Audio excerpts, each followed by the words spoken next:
റോഡിൽ വാഹനത്തിന് side കൊടുത്തില്ലെന്നാരോപിച്ച് KSRTC ബസിന് കുറുകെ കാർ നിർത്തി ഡ്രൈവറെ മർദ്ദിക്കുകയും താക്കോൽ ഊരിക്കൊണ്ടുപോവുകയും ചെയ്ത സംഭവത്തിൽ 3 പേരെ പോലീസ് പിടികൂടി. തുറവൂർ കിടങ്ങൂർ കവരപ്പറമ്പിൽ എബിൻ, അങ്കമാലി പീച്ചാനിക്കാട് പറമ്പി വീട്ടിൽ ഷിൻഡോ വർഗീസ്, കറുകുറ്റി കരയാമ്പറമ്പ് പുളിയനം വീട്ടിൽ ബെൽജോ എന്നിവരെയാണ് അങ്കമാലിയിൽ നിന്ന് പോലീസ് പിടികൂടിയത്.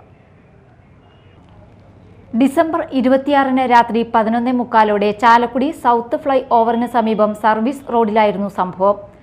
സൂപ്പർഫാസ്റ്റ് ബസ് ഓടിച്ചു വന്ന ഇടുക്കി തൊടുപുഴ തൊട്ടിപ്പറമ്പിൽ അബ്ദുൾ ഷുക്കൂറിന് നേരെയാണ് ആക്രമണം ഉണ്ടായത്.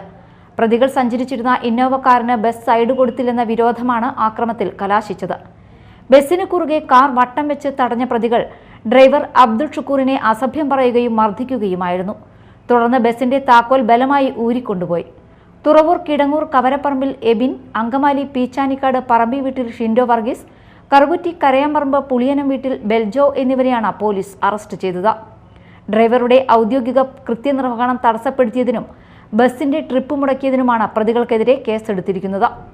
Chalakudy DySP V K Raju, Chalakudy police station inspector Sajeev M K, sub ഇൻസ്പെക്ടർമാരായ Ajith, Lalu, Unnikrishnan, senior civil police officer Sujith Kumar, civil police officer Jijo Padikkala എന്നിവരാണ് അന്വേഷണ സംഘത്തിൽ ഉണ്ടായിരുന്നത്.